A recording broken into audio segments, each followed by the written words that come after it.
Salam olsun izləyicilərimizə. Bu gün 2020-ci ilin ümumi qabiliyyət imtahanının riyazi hissəsinin suallarını təhlil edəcəyik.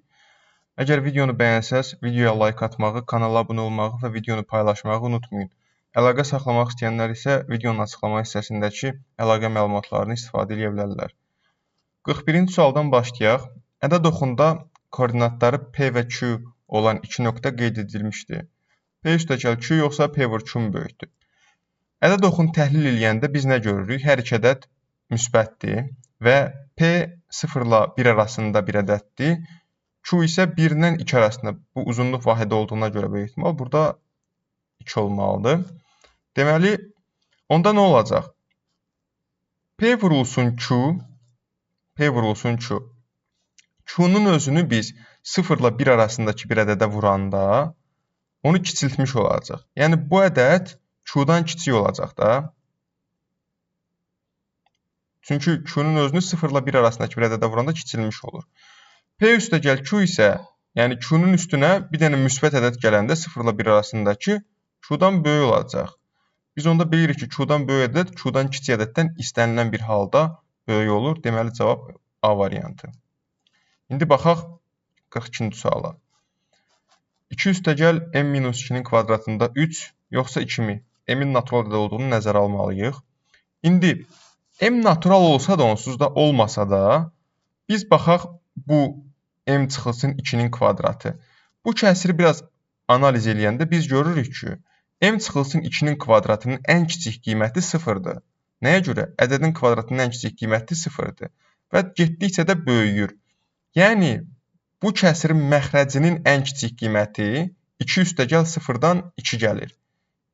Onda bu kəsirin məxrəcinin ən kiçik qiyməti 2-dirsə, digər hallarda, məsəl üçün, m1 olsa, 1 çıx 2-nin kvadratı mənfi 1, 1 çıx 2 mənfi 1, onun da kvadratı 1 eləyəcək. Yəni, artmış olacaq, 3-də 3 olur. Məxrəc artdıqca nə olur?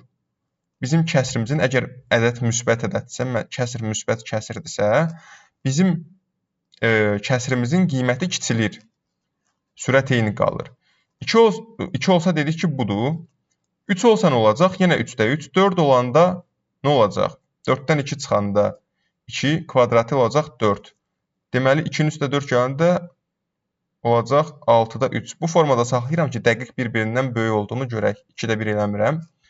İndi görürük ki, həqiqətən ən böyük kəsir budur. Getdikcə də m2-dən fərqli olanda kəsirimizin qiyməti kiçilir. Yəni, bu kəsirimizin ən böyük qiymətidirsə, yəni 2-də 3, o da 1,5-ə bərabərdir. Deməli, bizim kəsirimiz hansı aralıqda yerləşəcək? 0-dan böyük olacaq. Təbii ki, bu artdıqca məxrəc və sürət 3 qaldıqca 0 heç vaxt olmayacaq. Amma 0-dan böyük olacaq və 1,5-dən kiçik bərabər olacaq. Çünki ən böyük qiymət 1,5-də, qalan qiymətlər 1,5-dən kiçik bərabər olur. Və biz də bilirik ki, bu aralıqda olan istənilən bir qiymət 2-dən kiçik olur. Ona görə cavab olacaq B variantı. Baxaq 43-cü suala. Müğənnilər ansamblı 7 nəfərdən ibarət idilər və yaş ortalamaları 20 idi. Tutaq ki, müğənnilər ansamblındakıların yaşları x1-dən x7-yə kimi olsun. Yəni, onların yaşları cəmində nə olacaq? x1 üstəgəl x2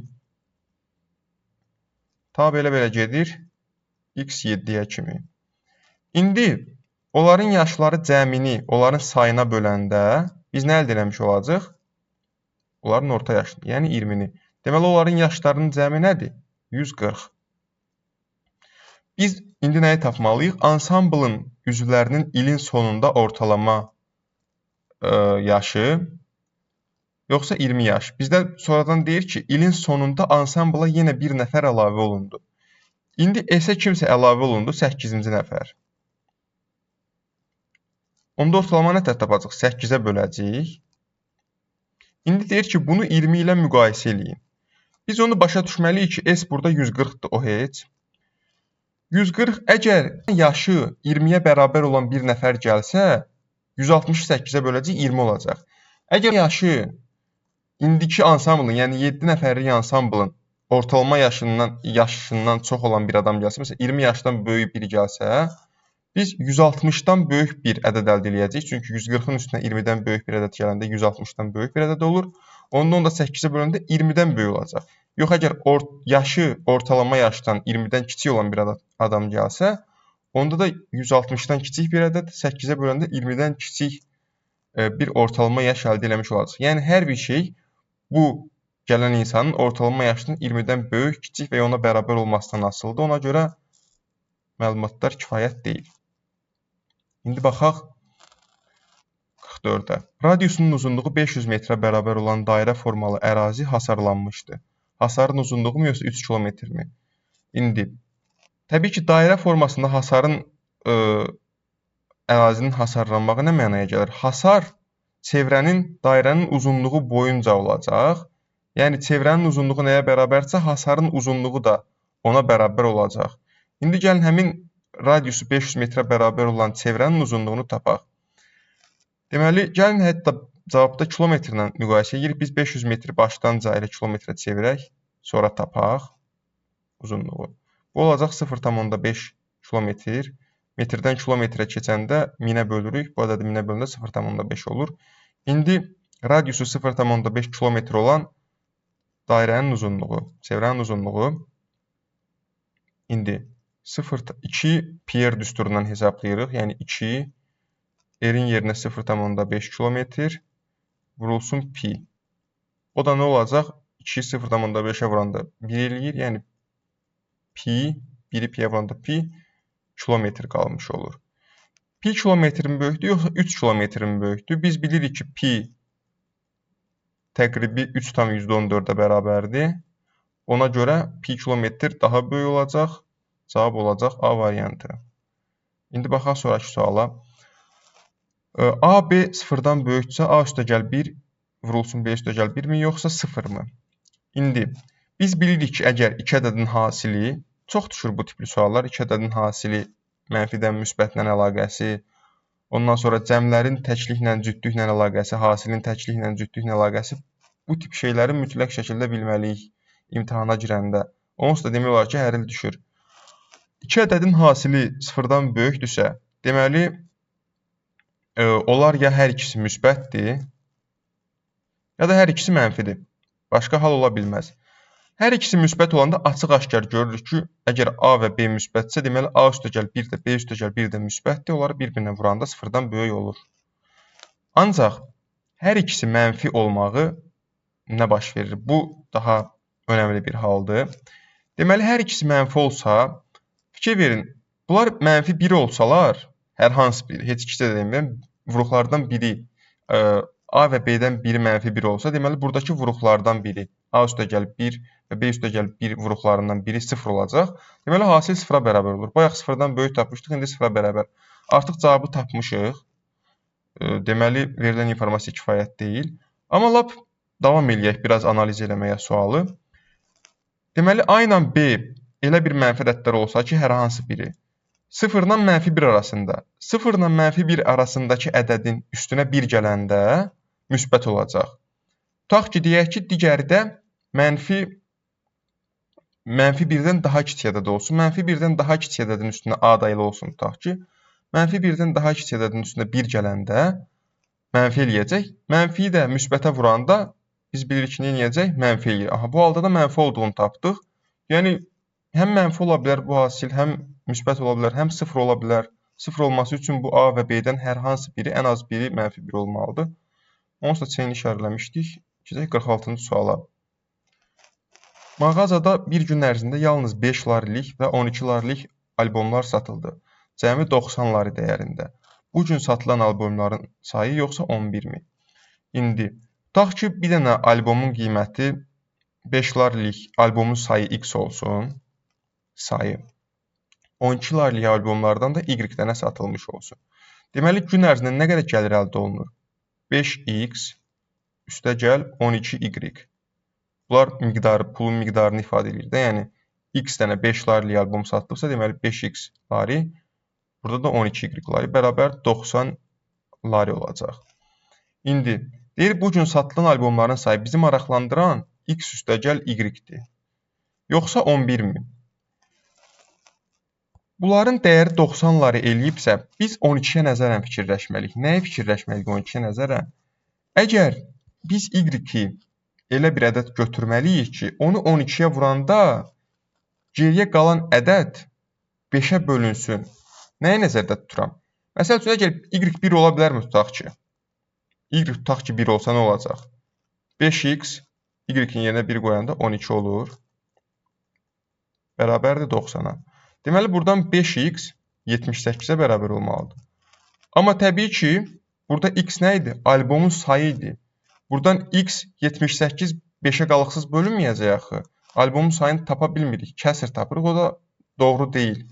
Deməli, mənim nəzərdə tutduğum odur ki, y elə bir ədəd olmalıdır ki, 12-yi y-ə vuranda və həmin ədəd sonu ya 0 ilə bitməlidir, ya 5 ilə bitməlidir ki, onu da 90-dan çıxanda yenə sonu ya 0 ilə ya 5 ilə bitsin və x-i də tapmaq üçün həmin sonu 0 və 5 ilə bitən ədədi 5-ə bölək, x tam ədədi olsun. O yalnız bir halda olacaq. Bu ədədə sonu 5 ilə bitə bilməz. Çünki cüt ədədsə, deməli, y-ə vuranda cüt olacaq. Deməli, sonu 0 ilə bitmək üçün biz 2-dən xilas olmalıyıq. Onu da y-i 5 götürməklə eləyə bilərik. Y-i 5 götürəndə nə olacaq? 5x topla 12-yi 5-ə vuran deyəcək 60. Burada nəzərdə tutduğum şeyi görürsünüz artıq. 5x 90-dan həmin ədədə çıxırıq. Olacaq 30. Deməli, x buradan 6-ya bərabər olacaq. Elə bir ədəd olmalıdır ki, burada əldə edədiyimiz, yəni geriyə qalan pulun miqdarı 5-ə qalıqsız bölünsün. O da yalnız bu halda.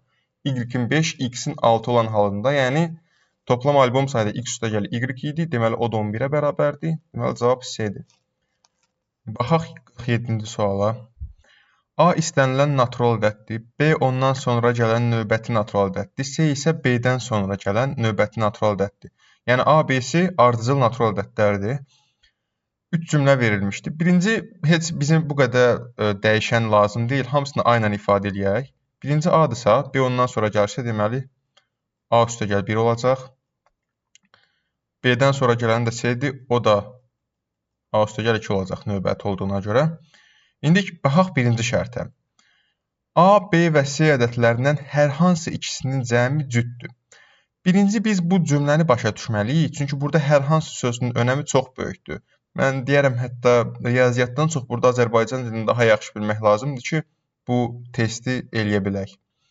Hər hansı ikisinin cəmi cütdür deyəndə, biz B ilə C-ni birinci A üstəgəl 1, A üstəgəl 2 ilə ifadə eləmişik. Belə deyəndə nəzərdə tutduğu şey, yəni hər hansı ikisi, buradan 3 dənə kombinasiya çıxartmaq olur da, ya bu ikisi, ya bu ikisi, ya da bu ikisi. O 3 dənəsindən biri bir dənə cütün cəmi cüt olsa, bizə kifayət eləyir yəni. Hamısı cüt olmağına ehtiyac yoxdur. Əgər desəydik ki, istənilən ikisinin cəmi cütdür, onda hər biri cüt olmalıdır. Amma burada sadəcə 2 dənə ədədin cəminin cüt olmağı bizə kifayət eləyir hər hansı sözündə. İndi, burada cütlük təklikdirsə, biz burada 2 variant alınır.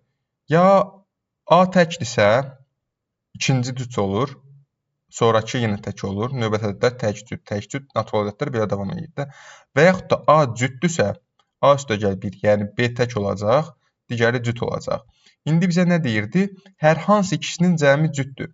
Baxırıq ki, bu variantda, təklə tək toplayanda cüt olur həqiqətən də. Bu variantda da cütlə cüt toplayanda yenə cüt olur. Deməli, hər hansı ikisinin cəmi hər iki variantda ödənir ən azı bir dəfə. Deməli, bu düzdür. A, B və C ədədlərindən hər hansı ikisi cütdür. Bu artıq səhvdir. Nəyə görə? Çünki birincinin cüt olduğu, A-nın cüt olduğu variantda hər hansı ikisi, birinci və üçüncü, yəni A ilə C cüt olacaq. Amma A-nın tək olduğu variantda hər hansı ikisi cüt ola bilməz. Çünki bizə də nə cüt ədədimiz var. Digər ona tapa bilmirik ikinci cüt ədədi. Ona görə bu variant yalnız bir variantda ödəndiyinə görə səhvdir. Eyni qaydada tək, hər hansı ikisi təkdir deyir. Birincidə ödənəcək hər hansı ikisinin tək olmağı. Amma ikincidə yalnız bir dənə tək ədəd olduğuna görə heç bir halda ödənməyəcək. Ona görə yalnız birinci düz olacaq. Cavab A. İndi 48-ci sual, yəni bu tipli sual onsuz da 2000 2021-də ya da 2022-də 2 ildən birində düşmüşdü, indi yadıma sala bilmədim. Kvadrat hücrəli cədvələ qeyd edilmiş A və B nöqtələri bir-biri ilə 2 sınıq xətt ilə birləşdirilibdir. Hansının ki, təpələri cədvəlin düyünləri ilə üst-üstə düşür. A və B nöqtələrini birləşdirən uzun sınıq xəttin uzunluğu 180 metrdir. Bu nöqtələri birləşdirən kiçik sınıq xəttin uzunluğu neçə metrdir? Gözcü baxanda yenə görürük ki, qırmızı sınıq xətt uzundur. Bunu indi yazandan sonra riyazi olaraq da görəcəyik nəyə görə uzun olduğunu. İndi burada görürük ki, bunlar kvadratın tərəfləri üzrə gedir. Bax, məsəl üçün bu, burada və burada. Amma burada diaqonallar üzrə gedir. İndi onların sayına baxaq. Burada tərəf üzrə gedənlərin sayı 1, 2, 3, 4, 5, 6, 7 və 8. Deməli, 8T deyək buna. Diaqonal üzrə gedənlərin sayı 1, 2, 3, 4. Buna da 4D deyək. Nəyə bərabər olub? Bu 180-ə. İndi baxın, bunu yazandan sonra görəcəyik nəyə görə 8T üstə gəldi 4D-nin uzun olduğunu. Deməli, tərəf üzrə 1, 2, 3, 4 dənə var. Deməli, 4T üstə gəl. Diaqonal üzrə 1, bu da 2. 2 dənə var. O da bərabər olacaq nəyə? İndi yuxarıda gördüyünüz kimi elə bu aşağıdakı qısa sınıq xətti oldu. Niyə? Çünki elə bu, bunun yarısıdır. Bu üstdəki sınıq xəttdə 2-ni mötərizə xaricində çıxardanda, əslində 4-ü çıxartmaq olar, amma göstərmək üçün 2-ni çıxardıram. 4T üstə gəl, 2D bərabərdir 180-ə. Deməli, buradan biz, davamlı burada yazın, 4T üstə gəlinsin 2D nəyə bərabər olacaq? 180 bölü 2-dən 90-a. Gördük ki, həqiqətən də bu qısa sınıq xətt buymuş, mavi olan uzun sınıq xətt qırmızı olan imiş və qısa da uzunun yarısına bərabərdir. B variantı. İndi baxaq 49-a. 2, 4, 7 və 8 rəqəmləri ilə cəmi neçə fərqli rəqəmlərdən ibarət 3 rəqəmli tək ədəd yaza bilərik? Ümumiyyətlə, yenə permutasiya istifadə edəcəyik. 4 rəqəm vasitəsilə 3 rəqəmli neçə ədəd yaza bilərik? Yəni, 4-dən 3-ünü neçə üsulundan seçə bilərik? Permutasiya 4-dən 3. Nəyə görə permutasiya kombinezon yox? Çünki həmin rəqəmlərin yerini dəyişirik biz. Deməli, bu nə olacaq? 4 faktorial bölünsün 4 çıxı 3 faktorial. Yəni, 4 çıxı 3 mötərizədə. Yəni, 1 faktorial da 1 edəcək. O da 4 faktorial olacaq. Yəni, deməli, 4 faktorial. Yəni, 24 sayda. 1-dən 4-ə kimi ədədlərin hasil faktorial. 24 sayda ədəd yazmış olacaq. 3 rəqəmli, 4 rəqəmi istifadə edərək. Amma bizdən nəyi soruşur? Neçə 3 rəqəmli tək ədəd yaza bilərik? İndi baxın, bunlardan neçə dənəsi tək olacaq? Tək ədədlər sonu 1, 3, 5, 7, 9 ilə bitənlərdir. Sonu 0, 2, 4, 6, 8 ilə bitənlərə də cüt ədəd deyilir. İndi bu 3 rəqəmli ədədlərdən hansılar tək olacaq? Yalnız və yalnız sonu 7 ilə bitənlər 2, 4, 8 ilə bitsə cüt olur. İndi 4 dənə rəqəmimiz var. 4 dənə rəqəmimiz olduğuna görə yalnız həmin ədədlərin, 3 rəqəmli ədədlərin 4-dən biri tək olacaq. Çünki həmin ədədlərin 4-dən birində sonu 7 olacaq. 24 vur 4-də 1, hansı ki sonu 7 ilə bitən ədədlərin sayını ifadə edəcək, o da olacaq 6. Deməli, 6 dənəsi tək ədəd olacaq. Bir-bir yaza da bilərik. Heç ehtiyac yoxdur məncə. 247 olacaq. Yəni, 7-ni sona qoyanda 247, 427, 7-ni sona qoyacaq. 487, 847. Şifahi deyirəm, bir də yazmağa vaxt aparmayaq. Bir də 7-ni sona qoyacaq. 287, 827. Bu 4 ədəd, bu 6 ədəd yalnız tək ədəd olacaq. Deməli, cavab oldu A. 50-yə baxaq. Kub 8 bərabər düzbucaqlı paralellepetə bölünmüşdür və onların hər birinin ən kiçik tilinin uzunluğu 2 sm-dir. İndi, yenə burada yaxınlaşdırıb belə işləsək daha yaxşıdır. Biz bu fiqurun kub olduğunu bilirik və bölünənlərin də bərabər düzbucaqlı paralellepet olduqlarını bilirik. İndi, ən kiçik tilinin uzunluğu kubun daha doğrusu yox, paralelipeddə demişdi deyəsən. Elə kubun ən kiçik tili ola bilməz. Bağışlayın. Düzbucaqlı paralelipedin ən kiçik tilinin uzunluğu 2-dir. Baxırıq ki, ən kiçik til bura birinci kubun tərəflərini addan buna 4A desək bu tilə. Təbii ki, burada 4A olacaq, burada 4A olacaq. Bura 4A olduğuna görə, burada 4A olduğuna görə, burada da 4 dənə paralelipedin tərəfi olduğuna görə hər biri A olacaq. İndi bunu da tapdıq. Bunların hər birinin A olduğu. İndi qaldı bizə bura. Bu til də 4A olduğuna görə bunların hər biri nə olacaq? 2A. Biraz qalın oldu, amma məncə deyirəm də izah olunur. İndi bunlar A-dır, bu kiçik tillər. O biri til 2A-dır, digər til isə 4A-dır. İndi bizdən nəyi soruşurdu?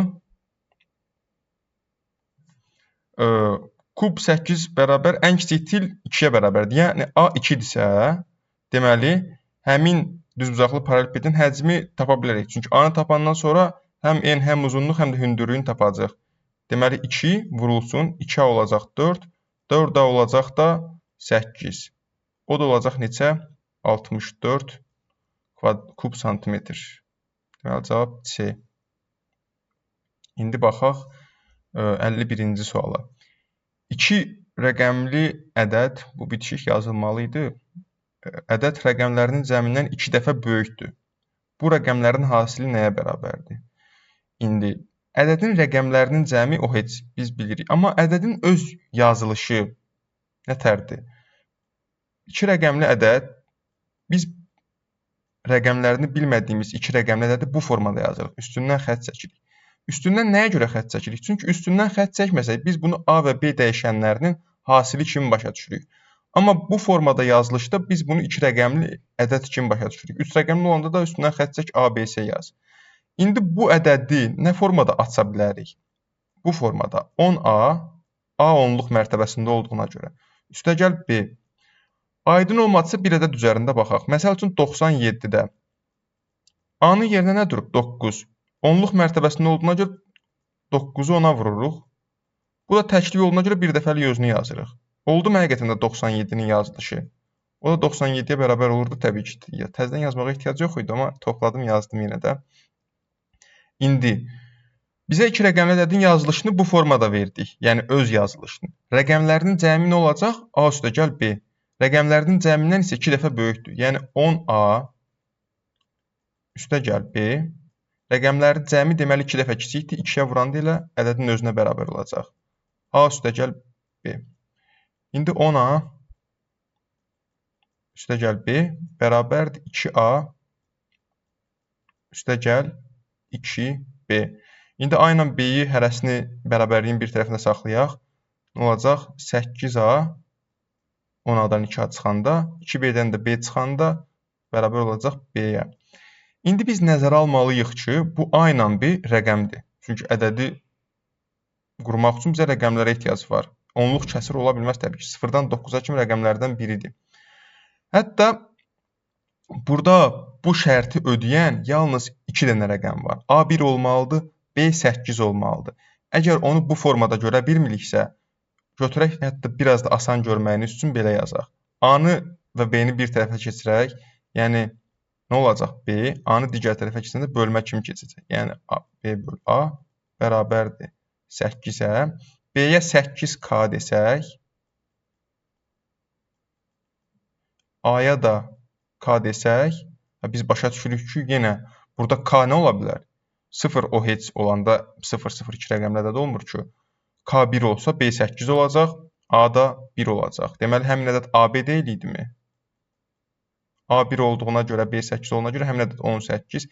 Həqiqətən görürük ki, 18 rəqəmləri cəmindən, yəni 1 üstəgəl 8, 9-dan 2 dəfə böyükdür.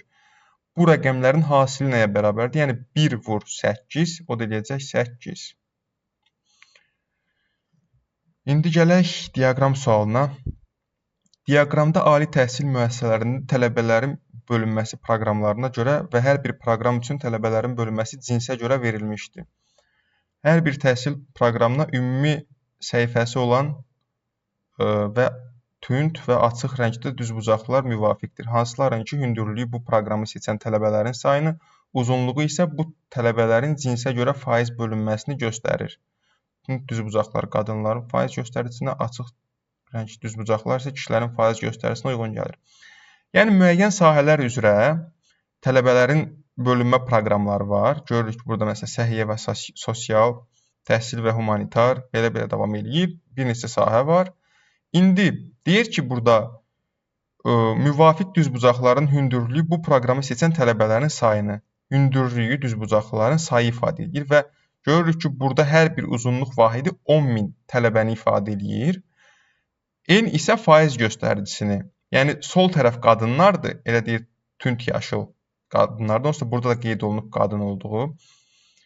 Burada qadınların faiz göstəricisi həmin sahədə, kişilərin faiz göstəricisi. Təbii ki, eyni sahədə qadın və kişilərin faiz göstəricilərinin təmi bütünü ifadə edəcək, yəni 100% olmalıdır. Heç yoxlamağa ehtiyac yoxdur. Bircə nəslinə ilə baxaq, məsəl üçün, mühəndislik, emal və tikinti sahəsində kişilərin faiz göstəricisi 90-dır, qadınlarda 10-dur. Cəmi 100 eləyəcək. Eynən də o biri sahələrdə də belə olacaq. Məsəl üçün, mühəndislik, emal və tikinti sahəsində toplam 20.000 nəfər var. 10.000, 10.000, 2 dənə eləyəcək 20.000. Burada ümumi say nə qədərdir? Heç bir bunları saymağa ehtiyac yoxdur 10.000, 10.000. Burada göstərib də kişi 72.000-dir, qadın 78.000-dir. Onların cəmi eləyəcək 150.000. Onsuz da sayanda da görəsiniz 150.000-dir, amma biraz vaxt itkisi olar saymaq. İndi bizə suallara baxaq. Cəmi neçə tələbə ali təhsil müəssisələrində səhiyyə və sosial təminat proqramını seçdi? Səhiyyə və sosial təminat baxırıq ki, burada başlayır. Bunun hündürlüyü neçədir? 2 uzunluq vahidi. Hər uzunluq vahidi 10.000 idisə, 2 vur 10.000-dən yazaq onda. Bərabər olacaq neçəyə? 20.000-ə. Deməli, 20.000 nəfər sosial təminatı seçdi. Sosial təminat. Aha. Qadın cinsindən neçə tələbə ali təhsil müəssisəsində təhsil, humanitar elmlər və incəsənət proqramını seçdi? Qadınlardan neçəsi təhsil, humanitar elmlər və incəsənət?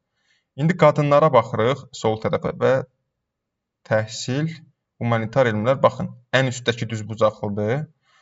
Biz görürük ki, burada qadınlar 90%, bu sahənin 90%-i qadınlar. Bu sahədə nə qədər təhsil alanı bilməliyik ki, onun da 90%-ni tapaq da. O da görürük ki, bir dənə uzunluq vahidinə uyğun gəlir deyə 10.000-dir. Yəni 10.000-in tapırıq 90%-ni. Hansı ki, çox asandır. Ədədin 90%-ni tapanda, n faizini tapanda %n-ə, 90 tapanda %90-a vururuq. Burada hətta ixtisar aparaq.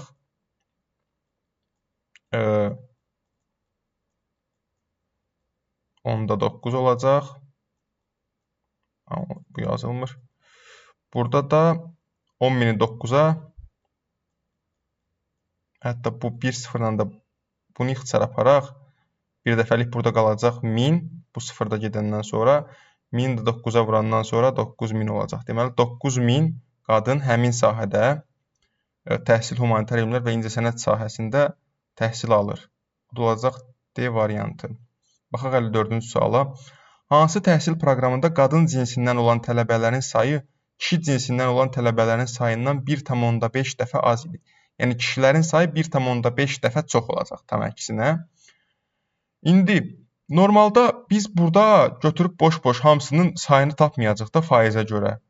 Əslində biz onu bilirik ki, sayı 1,5 dəfə çoxdursa, deməli faiz göstəricisi də 1,5 dəfə çox olmalıdır da. Deyək ki, kişilərin faiz göstəricisi x-dirsə, qadınların faiz göstəricisi də qalanı olacaq da 100/x. Kişilərin faiz göstəricisi qadınların faiz göstəricisindən 1,5 dəfə çox olmağı ilə sayının da 1,5 dəfə çox olmalıdır. Görək bu hansı faiz göstəricisidir? X-i 100/x-ə böləndə bərabər olmalıdır 1,5-ə.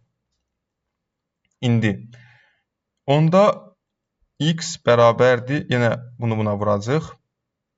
150, 1,5-i 100-ə vuranda çıxılsın 1,5x. İndi 1,5x-i digər tərəfə keçirsək, toplama kimi keçəcək. X ilə 1,5x toplayanda 2,5x olacaq. Bərabər olacaq 150-yə. X də bərabərdir 150 bölünsün 2,5. Mən dərhal görürəm bunu 4-ə vursaq və yaxud da 2-yə vursaq bundan xilas olar. Amma dəqiq xilas olmağını istəyirsinizsə onluq kəsirdən bir dəfəlik elə 10-a vurun, vergül getsin. Biraz ixtisarı böyütmüş olasınız. Amma eybi yoxdur. Mən amma 2-yə vururam bir dəfəlik. 300 həm sürət həm məxrəci. Bölünsün 5. Burada 5 ixtisar gedəndən sonra 300-ü 5-ə böləndə qalır 60%. Biz nə tapdıq burada? Deməli, kişilərin faiz göstəricisi, yəni X 60% olmalıdır. Yəni qadınlarda da 40% olmalıdır ki, kişilərin sayı qadınların sayından 1,5 dəfə çox olsun. İndi görək hansı sahədə kişilərin faiz göstəricisi 60-dır. Baxırıq, görürük ki, burada kişilərin faiz göstəricisi bu sahədə. Kənd təsərrüfatı sahəsində kişilərin faiz göstəricisi 60-dır. Təbii ki, qadınlarda 40 olacaq. Ona görə də kənd təsərrüfatı sahəsində say 1,5 dəfə az olacaq qadınların sayı. Mühəndislik, emal və tikinti sahələri proqramını seçən kişi cinsindən olan tələbələrin sayı ümumi tələbələri sayının neçə faizidir? Bütün tələbələrin sayını deyir, yəni ki, nə qədər təhsil alan varsa, bu sahədəki kişilərin sayı. Birinci, bu sahədəki kişilərin sayını tapaq. Hardadır? Mühəndislik, emal və tikinti sahələrində toplam nə qədər təhsil alan var? 2 dənə uzunluq vahidi olduğuna görə 20.000. 20.000-in kişilər neçə faizini təşkil edir? 90%-ni. Gəlin birinci 20.000-in 90%-ni tapaq. Vur 90. Burada 2 dənə 0 ixtisar getdi. 200-ü də 90-a vuranda, 2-ni 9-a vuranda 18. 2 0 burada, 1 0 burada 18.000. Deməli 18.000 kişi təhsil alırmış. Kişi cinsindən tələbə təhsil alır. Mühəndislik, emal və tikinti sahələrində və bu deyir ki, ümumi tələbələrin neçə faizini təşkil edir? Ümumi tələbə ilə biz başdan demişdik, bunu da saya bilərik, 150.000-ə gəlir. Amma vaxt itkisi olmadan bir dəfəlik görürük, kişi 72.000-dir, qadın 78.000-dir.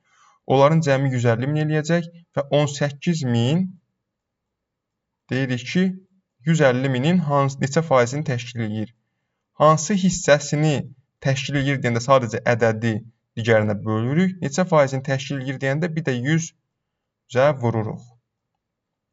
İndi burada 3 dənə 0 getdi. Qaldı 18 böl 150.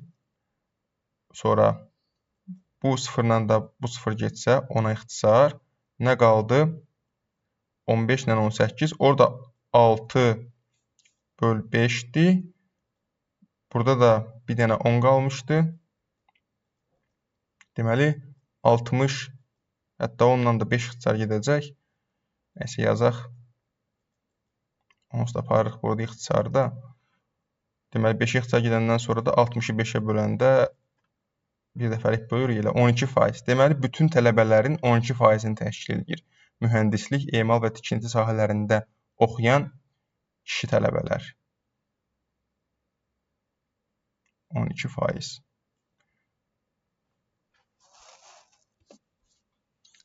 İndi aşağıda sadalınan kəsirlərdən ən böyüyü hansıdır?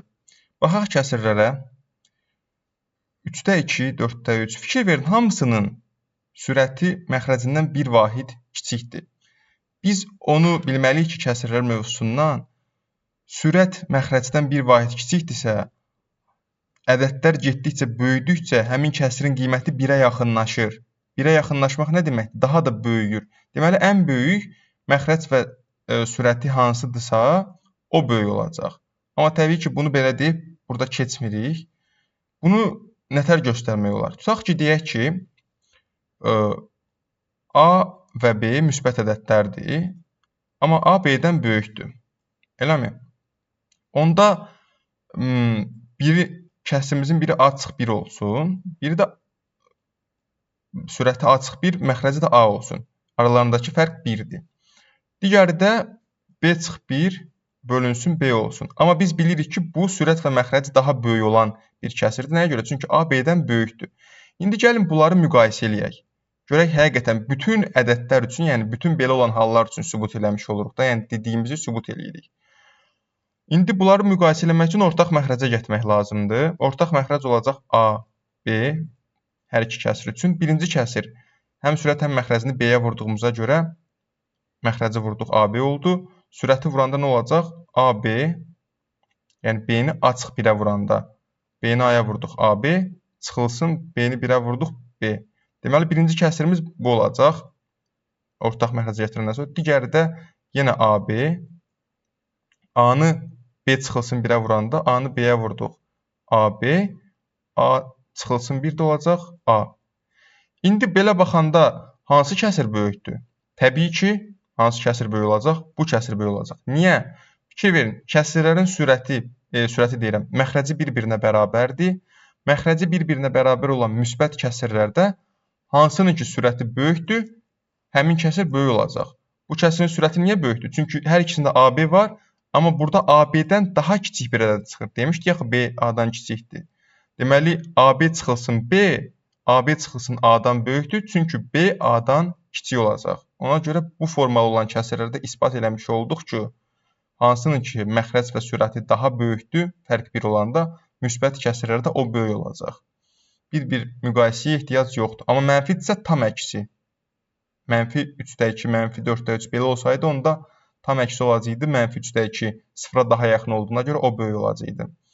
İndi, əgər A üstəgəl B-nin kvadratı bərabərdir A kvadrat topla B kvadratı, onda A üstəgəl B kvadratının açılışı biz bilirik ki, müxtəsər vurma düsturu, hətta özləri yuxarıda da veriblər, səhv eləmirəmsə, A kvadratı üstəgəl B kvadratı üstəgəl 2AB nəyə bərabər olub? A kvadratı üstəgəl B kvadratına. Hər tərəfdən A kvadratlarını, B kvadratlarını silsək, yəni çıxsaq, 2AB bərabər olacaq 0-a. 2-yə də böləndə AB bərabərdir 0 bölü 2-dən 0. Aha, bu da oldu bu. Baxaq 58-ci suala. Düzbucaqlı koordinat müstəvisində OM-in düzbucaqlı üçbucağı verilmişdir. Hansının ki o təpə nöqtəsi koordinat başlanğıcı ilə üst-üstə düşür. Koordinat başlanğıcı olduğuna görə buranın koordinatı 0, 0 olacaq. N təpə nöqtəsinin koordinatı 4, 4-dür. İndi, təbii ki, bura 4, 4-dür, bu bura perpendikulyar şəkildə gəlibsə, M-in koordinatı nə olacaq?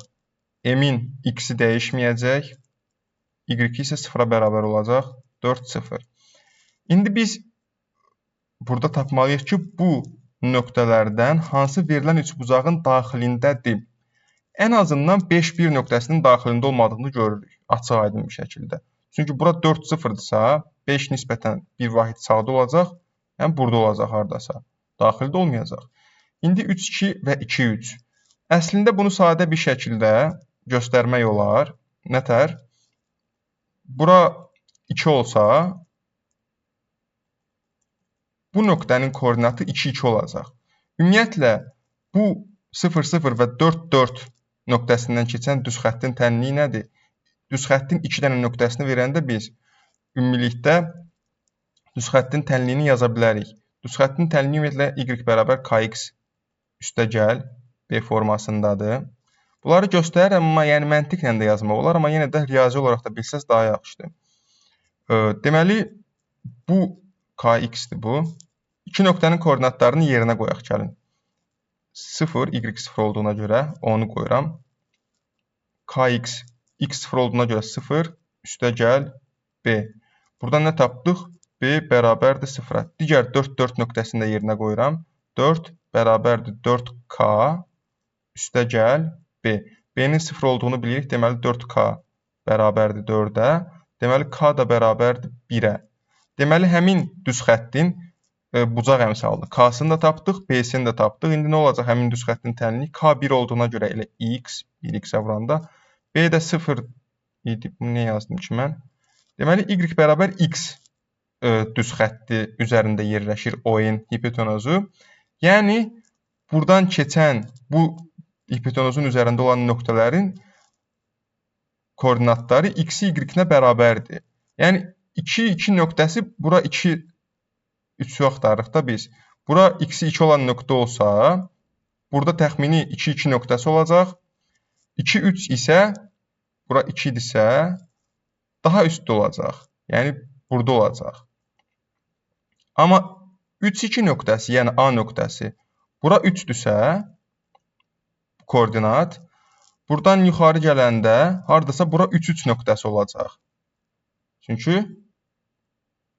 bu 3-3 nöqtəsi, çünki y bərabər x düz xəttinin üzərində yerləşir ON hipotenuzu. Onda 3-2 nöqtəsi də nisbətən ondan bir vahid aşağıda, y-i bir vahid az olacaq. 3-2 nöqtəsi görürük ki, daxilində yerləşir. Dediyim kimi, bu sonradan yazdıqlarıma bəlkə də çox adam dedi, niyə yazıram, amma yenə də bilsəz pis olmaz. 2 nöqtənin koordinat, düz xəttin 2 nöqtəsini biləndə, düz xəttin tənliyini bu şəkildə y-in x-in yerinə qoyub yaza bilərik. Və yaxud da bir nöqtəni və bucaq əmsalını, yəni k-nı biləndə. 59, baxaq. N elə bir natural ədəddir ki, 2n çıxılsın, bu ifadənin qiyməti müsbətdir. Sadəcə bərabərsizlik əldə eləyək. N minimum nəyə bərabər ola bilər? Baxaq, indi 2n çıxılsın 70 çıxılsın 0,4 bölünsün 10,7. Böyükdür 0 deyir ki, çünki müsbətdir qiyməti. 2n çıxılsın. Bundan bunu çıxanda 69,6 eləyir. Bölünsün 10,7-yə. İndi fikir verin. Onluq kəsiri onluq kəsirə bölmə. Bölənin onluq kəsir olması ümumiyyətlə bizim üçün problemdir. Yəni biz burada bölənin onluq kəsirdən xilas eləmək üçün həm bölünəni, həm böləni eyni bir ədədə vuranda, eyni bir ədəd dəfə artırıb və yaxud da azaldanda, dəfə, dənə demirəm, onda təbii ki, qismət dəyişməyəcək. Onda əldə edəcəyik belə bir bölmə. 6960 bölünsün, bir vergül keçdi və bir dənə sıfır əlavə olundu, vergül keçmir deyə. Bölünsün 1007-yə. İndi, burada bir dəfəlik görməliyik. 7 dənə olsa çox olacaq, 7000 olur. 6-nı 1007-yə vuranda 6042 çıxanda nə edəcək? Çox uzun çəkdim çıxma. Nəysə. Deməli, buradan sıfırdan çıxa bilmirik. 6-dan biri qonşuya getdik, götürdük. 8. Burada 5 qalmışdı. 5-dən 4, 1. Burada da 9-dan 0, 918. İndi nə edirik? Təbii ki, içində 6 dənə var. 918 qalıqdır normalda, amma bizə qalıqla işləməyəcək burada. Onluq kəsirin qiymətini bilməliyik. Ona görə vergül atdıq. Bura bir dənə 0 əlavə elədik. 9180-in içində neçə dənə 9007 var. 9 dənə gələcək. O da eləyəcək 9007 vuranda 63. Çıxdıq. Sonra nə olacaq? 9180-dir bura. 8-dən 1-in qonşuya getdik. Burada qaldı 7. Burada 7-dən 6 çıxırıq. 1. 1-dən burada 1 oldu. 1170. Sonuna 0 əlavə elədik. 1-dən olacaq. 1-i 1170-ə vuranda 1007-yə vuranda daha doğrusu 1007 çıxdıq. 7-dən qonşuya getdik. 10-dan 7, 3. Burada 6. Burada da 163. Təxmini bizə bu qədər dəqiqlik kifayətdir. İndi deyir, çünki onsuz da bunun arxasındakı yüzdə birliklər, mində birliklər, o mərtəbələr bizə heç ehtiyacımız olmayacaq bu bərabərsizlikdə n-in natural qiymətini nəzərə alsaq. Onu da göstərəcəm niyə. Deməli, bunu buna böləndə böyük 0 qoyaq. Təxmini gördük ki, 6,91 eləyir. 2n böyükdür. Daha doğrusu, bunu belə düzəldək. 2n çıxılsın. Təqribi şəkildə 6,91-dir. Böyükdür 0-dan. Yəni 7-dən kiçik ədəd olduğunu en azından görürük də. 2n böyük olacaq 6,91-dən. Onda n böyük olacaq 6,91 bölü 2-dən. Hansı ki, təqribi 3,455 olacaq. Yəni, onsuz da burada görürük ki, n minimum nəyə bərabər olar? Naturaldırsa, o da görürük ki, n 4-ə bərabər ola bilər. Heç bu qədər dəqiqliyə belə ehtiyac yoxdur, amma yenə də yazdım. Alışdırma oldu biraz onluq kəsirə bölmək. Ardıcıllığın birinci həddi 1-ə bərabərdir. Hər bir sonraki həddi isə əvvəlki həddindən 2 dəfə böyükdür və ya 8 vahid böyükdür. sadalanlardan hansı bu ardıcıllığın 4-cü həddinə bərabər ola bilər? İndi birinci hədd, ikinci hədd, 3, 4. Birinci həddi 1-ə bərabərdirsə, biz birinci həddən 4-cü həddə çatmaq üçün 3 dənə əməl aparmalıyıq. Ya deyir 2 dəfə böyükdür sonrakı hədd, ya da 8 vahid böyükdür. İndi sadalanlardan hansı ola bilər bizim ədədimiz? İndi fikir verin. Biz biri 2 dəfə böyütsək, 2 olacaq. 2 dəfə yenə böyütsək, 4 olacaq. Yəni 2 dəfə böyüdüb, 2 dəfə böyüdəndən sonra 4 olur, üstünə 8 gələndə artıq 12 olur. Yəni 2 dəfə böyüdəndə yetəri qədər böyüdə bilmirik burada ədədləri əldə etmək üçün. İndi bircə dəfə 2 dəfə böyüdək, onda olacaq 2 və 2 dəfə də üstünə 8 gələk. Yəni 2-nin üstünə 16 gələndə 18. Fikir verin, yenə yetəri qədər böyüdə bilmədik. Biz onu başa düşməliyik ki, artıq başlanğıcda 1-i 2-yə vuranda yetəri qədər böyüdə bilmirik biz. Onda nə edək? Birinci 1-in üstünə 8 gələk. Oldu 9. Ondan sonra 8 gəlib 2-yə vursaq olmayacaq. Çünki 8 gəlib 2-yə vursaq 17 olacaq. 17 2 vuranda 34 əldə eləməyəcək ədədləri. Və yaxud 2 dəfə yenə 8 gəlsək, yəni davamlı 8 gəlsək, 1 üstə gəl 8, üstə gəl 8, üstə gəl 8, 25 olacaq, o da yoxdur. Gəlin birinci 2-yə vuraq 9-u. Oldu neçə? 18. Yenə 2-yə vursaq 36 olacaq, istəmirik. Yoxdur, həmin ədədlər sırasında. Üstünə də 8 gələk. Oldu 26. Baxırıq ki, 26 ədədlər sırasında var. Deməli, tətbiq eləyəcəyimiz əməllər birinci üstə gəl 8 olmalı idi. Sonra 2-yə vurma olmalı idi. Sonra təzədən 8, üstə 8. Ümumiyyətlə, neçə dənə müxtəlif variantla gedə bilərik burada? Bu da belə bir sual olsun, sual içində. Hər 3 dənə addımımız var. Hər addımda 2 müxtəlif variant seçə bilərik deyə. Burada da 2 variant seçdik. Sonra yenə 2 variant seçə bilərik. Sonra yenə 2 variant, yəni 2-nin kubu. 8 sayda müxtəlif variantla gedə bilərik. 61. Bərabəryanlı üçbucağın bir tərəfinin uzunluğu 6 sm, perimetri isə 22 sm-dir. Bu üçbucağın ən böyük tərəfinin uzunluğu. İndi gəlin bərabəryanlı üçbucaq çəkək. Da 2 dənə lazım olacaq. Çəkim, ondan sonra izah edeyim nəyə görə 2 dənə lazım olacağını.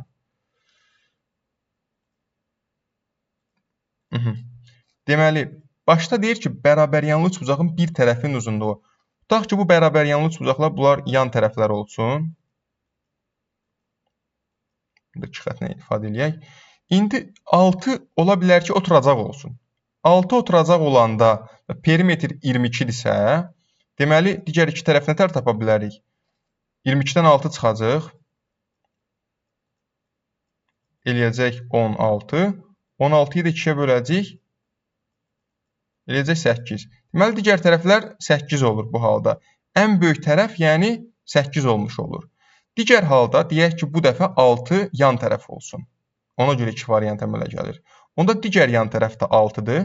Bu iki tərəfin cəmi 12-dir. Perimetr 22 olduğuna görə digər tərəfdə 22 çıx 12-dən 10. Bu halda ən böyük tərəf 10 olur. Bir halda 9-dan kiçik 8 oldu. Bir halda 9-dan böyük 10 oldu. Deməli, verilən məlumat kifayət deyil. İndi, böyük hovuzun tutumu kiçik hovuzun tutumundan 3 dəfə çoxdur. Böyük hovuzun 9-da 8 hissəsi və kiçik hovuzun 3-də 2 hissəsi su ilə doludur. Böyük hovuzu doldurmaq üçün lazımlı suyun miqdarı, kiçik hovuzu doldurmaq üçün lazımlı suyun miqdarı. Birinci gəlin dəyişənlə ifadə eləyək.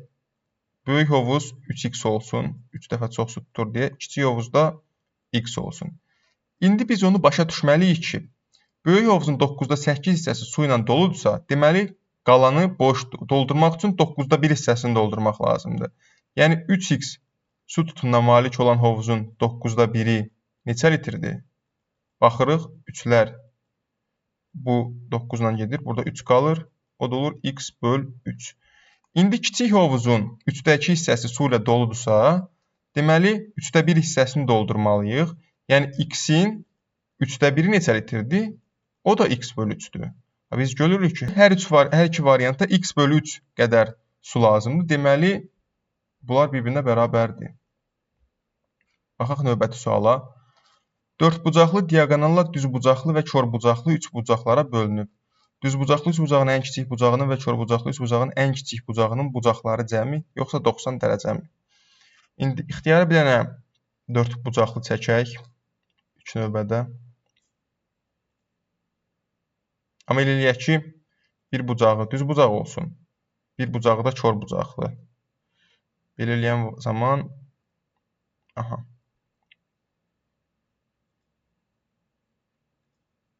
görüntü olaraq məncə əldə elədik istədiyimizi. Bura düz bucaq nəzərə alaraq, buranı da körbucaq. Diaqonal çəkək.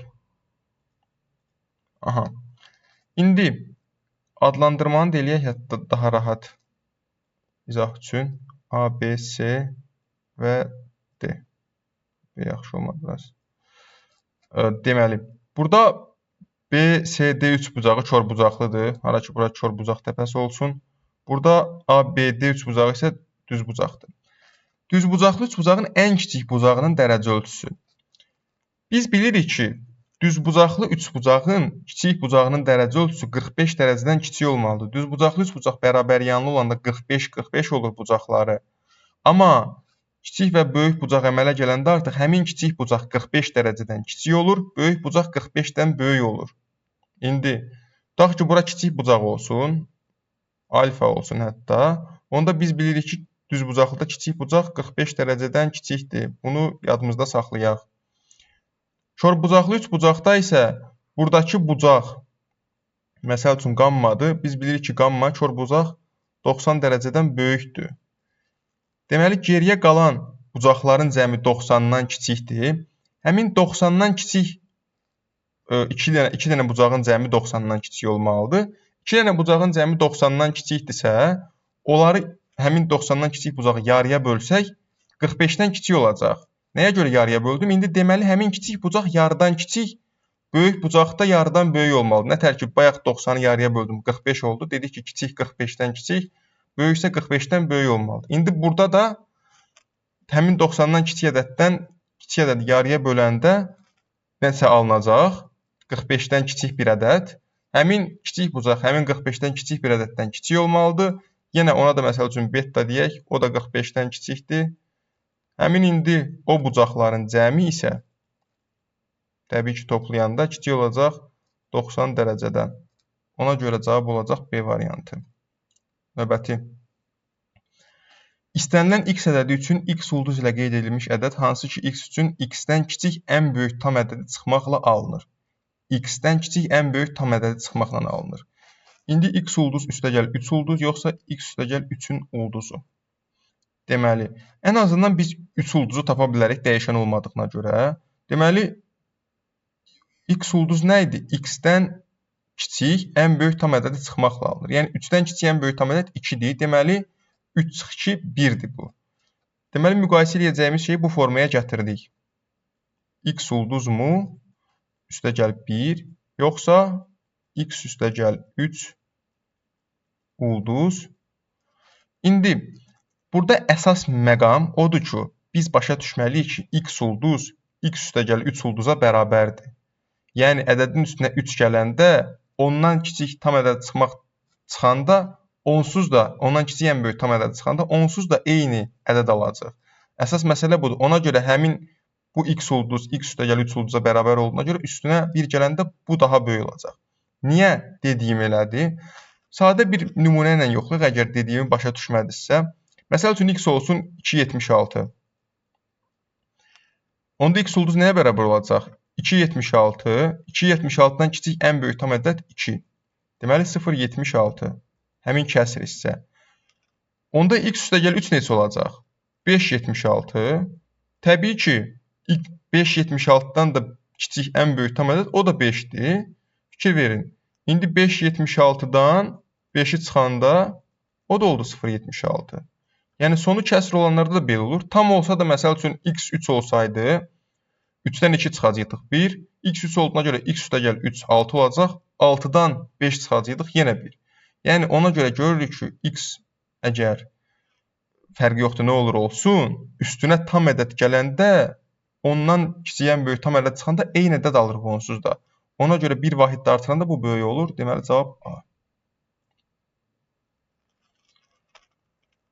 Bir neçə ikiliyi, üçlüyü, beşliyi və yeddiliyi düzgün vuraraq Anna 1470, Teona isə 6300 aldı. Artıq həmin 2, 3, 5 və 7 saylarını biz durub vaxtımızı itirib fikirləşmirik. Nə edirik? Sadəcə 1470-i sadə vuruqlarına ayırırıq.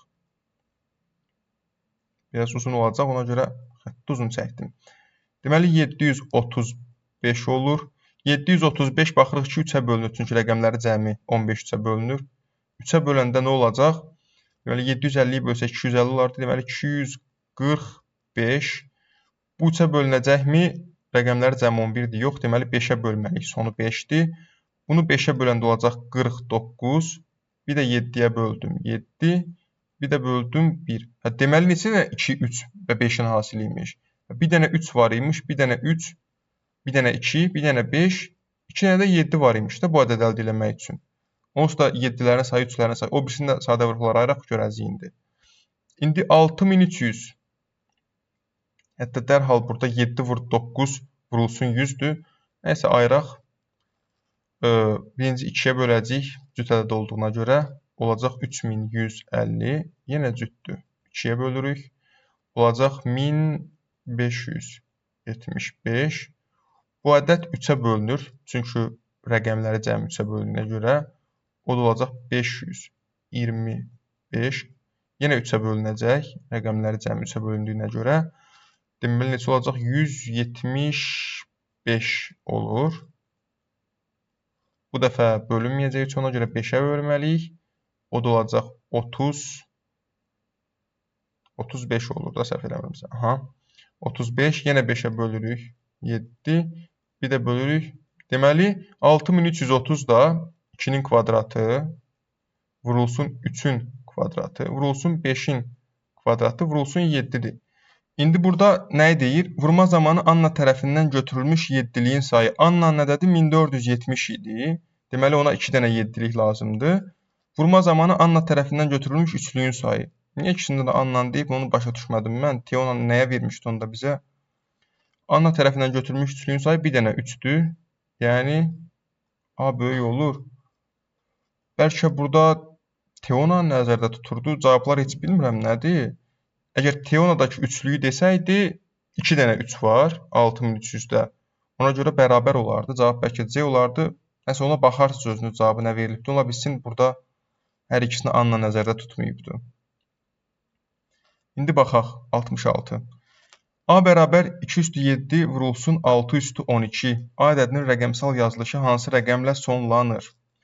İndi 2/7 elə sadə bir şəkildə 128 gəlir. Yəni sonu 8 ilə bitir. 6/12. 6-nın fərqi yoxdur. Hansı natural qüvvəti olur olsun. İstənilən natural qüvvətə yüksəldəndə sonu 6 ilə bitir. Baxaq 6/1 6-dır. 6-nın kvadratı 36-dır. 6/3 216-dır. Yəni bu dəyişmir. Deməli 6/12-nin də nəsə bir ədəd olacaq. Sonu 6 olacaq. İndi sonu 8 ilə və sonu 6 ilə bitən 2 ədədi bir-birinə vuranda sadəcə təklik mərtəbəsindəki rəqəmləri bir-birinə vururuq. 6 vur 8, 48, sonu 8 ilə bitir. Deməli, həmin ədədin də sonu 8 ilə bitəcək. Nəyə görə? Belə bir məsəl üçün izah yazaq. Tutaq ki, 120, bu dəfə 9 olsun. Fərqli bir ədəd üzərində dediyimin nəyə görə düz olduğunu göstərək. Bir nümunə ilə sadəcə. Məsəl üçün, o da olsun 926. Bu ədədlərin hasilini gəlin belə yazaq. Bunu sonu 0 ilə bitən ədəd üstəgəl 9 formasına yazaq. Yəni 120 üstəgəl 9. Bunu da eyni şəkildə 920 toplansın 6 formasında yazaq. Onda burada nə əldə eləmiş oluruq? Bir-bir uyğun toplananlara vurub açsaq. Əldə eləyəcək 120 vurulsun 920. Hansının ki sonu 0 ilə bitəcək. Üstəgəl 120 vurulsun 6. Bu ədədin də sonu 0 ilə bitəcək. Çünki 10-a bölünəndə 10 var vuruqlardan biri. Burada üstəgəl 9 vurulsun 920. Yenə vuruqlardan biri 10-dur 920. Ona görə 0 ilə bitəcək. Üstəgəl son olaraq həmin sonundakı rəqəmlər 9 vur 6. İndi bunları toplayanda sonu 0 ilə bitən ədəd olacaq. İndi bu da 54 olacaq. Üstünə də 54 gələndə əlbəttə ki 50 onluq mərtəbəsinə gələcək. Sondakı rəqəmə təsir eləməyəcək. Bu sonda qalan təklik mərtəbəsində nə qalırsa, bu hasilin də son rəqəmi o olacaq. Eyni qaydada da bütün ədədlərdə, yəni son 2 rəqəminin hasili nə verirsə, həmin 2 rəqəmli ədədin son rəqəmi həmin hasilin son rəqəminə bərabər olur. Sonraki sual. M-in neçə tam qiyməti üçün 4m plus 3 ifadəsinin qiyməti 2-dən böyük, lakin 20-dən kiçikdir. Sadəcə qoyaq, 2 qat bərabərlik əldə eləyək. 4m plus 3 2-dən böyük və 20-dən kiçikdir. Amma M-in neçə tam qiyməti üçün deyir. Onsuz da tam olmasa, həqiqi ədəd olsa sonsuz saydadır. İndi hər tərəfdən 3 çıxaq. 4m kiçikdir 17, böyükdür 2-dən 3 çıxanda -1. Hər tərəfi 4-ə bölək. Bura eləyəcək 4 tam %25, 17-ni 4-ə böləndə. Burada eləyəcək -4/1, o da -0 tam %25-dir. İndi M-in yerinə hansı tam ədədlər ola bilər? 0 olacaq və 1-dən 4-ə kimi olanlar. 1, 2, 3, 4. Neçə dənə sayı? 5 dənə. Natural demir. Aha. ABCD dördbucaqlısı BK parçası ilə üçbucağa və kvadrata bölünüb. Dördbucaqlının AB tərəfinin uzunluğu 10. Aha, bura 10-dur. Və kvadrat, yəni BKD'si kvadratdır.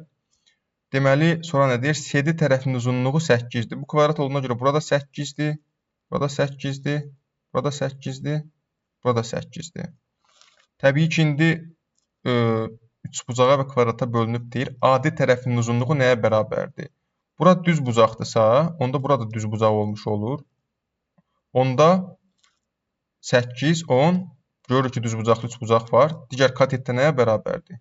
Kök altında 10-un kvadratı çıxılsın 8-in kvadratına. O da bərabərdir. Hesaplayandan sonra gəlir 36.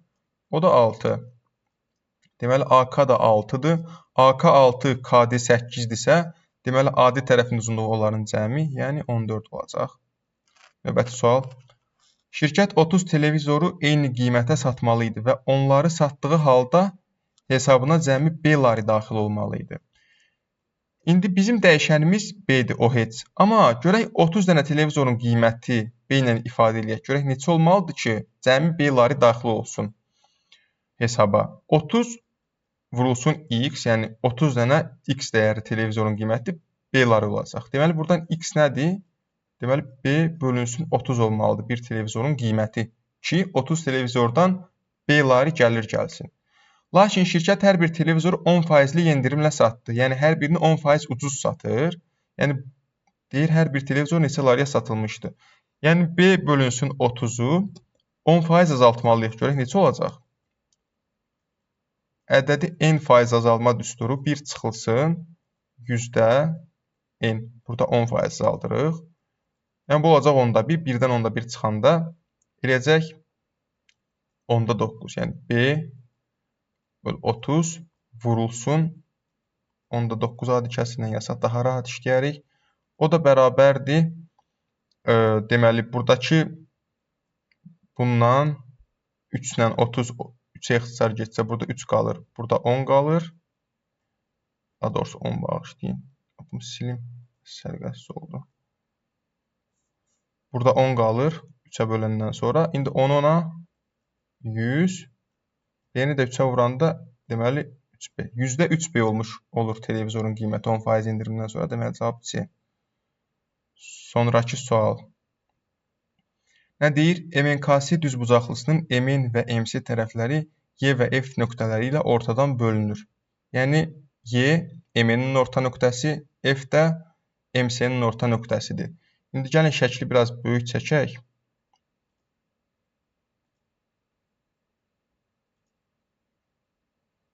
Aha. Təpə nöqtələri qeyd eləyək. M, N, K olsun. Burada C. Bura orta nöqtədə harasa burada F olsa, bu orta nöqtədə Y olacaq. Bu qədər. İndi onları da birləşdirək.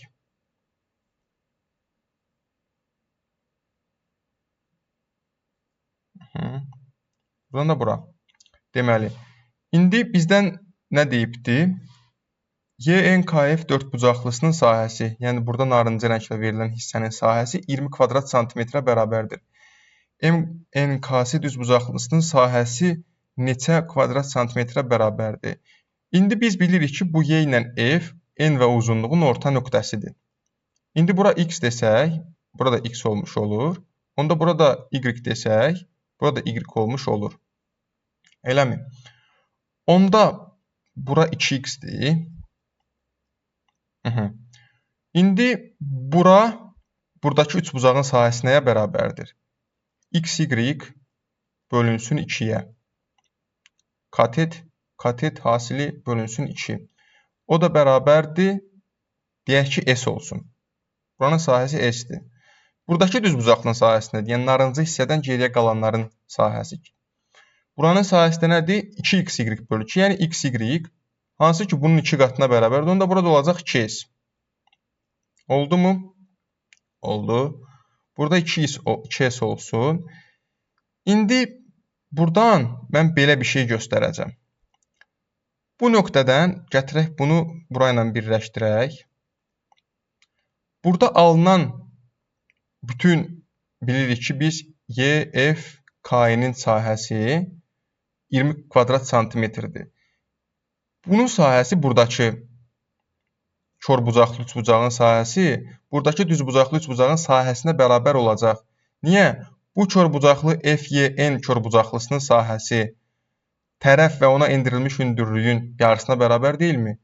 Və iti bucaq qarşısındakı tərəfə endirilən hündürlük onun uzantısına düşəcək. Yəni, NY-nin uzantısına gəlib, bax, buradan endirilən hündürlük FM NY-nin uzantısına düşəcək və Y-ə bərabərdir. Yəni, bunun sahəsi bu hündürlük Y və vurulsun X. Sadəcə uzantılar körbucaqlı üçbucağın xaricində kəsişəcək hündürlüklə həmin tərəfin uzantısı. Deməli, bunun sahəsi də XY bölünsün 2. Hansı ki, S-ə bərabər idi. Bu da S-dir. Və bura S-dirsə, bütün sahə 20 çıxılsın, daha doğrusu 20 idisə, bura 20 çıx S olacaqmı? İndi, bura 4S-dir gördüyünüz kimi bu üçbucaqların sahəsi. Yəni, burada 2S, burada 2S. Əslində, buranın elə 2S olduğunu burada əmələ gələn üçbucağın, N-in, F-in, FKS-yə oxşar olduğundan da yaza bilərdik sahələrinin bərabər olduğunu. Nəysə, fərqi yoxdur. İndi, burada əmələ gələn üçbucaq, NFK üçbucağının sahəsi bütün düzbucaqlının sahəsinin yarısına bərabərdir. Nəyə görə? Gəlin, bu dediyimizi sübut eləyək.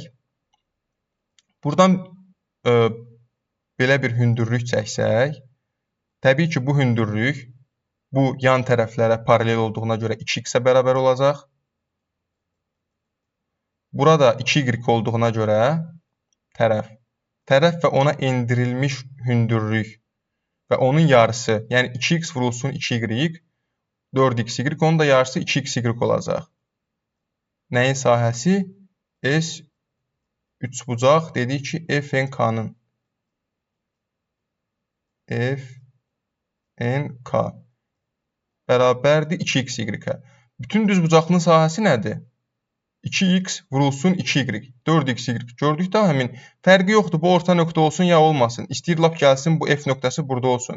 Həmin hündürlük yenə də yan tərəfə bərabər olduğuna görə o formalı üçbucaq əmələ gələndə düzbucaqlıda bilin ki, həmin onun sahəsi düzbucaqlının sahəsinin yarısına bərabərdir. İndi bir yarısı 20 çıx S-dirsə, digər yarısı da 4S-dir da qalanları. S, 2S. Deməli, 20 çıx S bərabərdir 4S-ə. Digər S, bu S-i digər tərəfə keçirsək, olacaq 5S bərabərdir 20.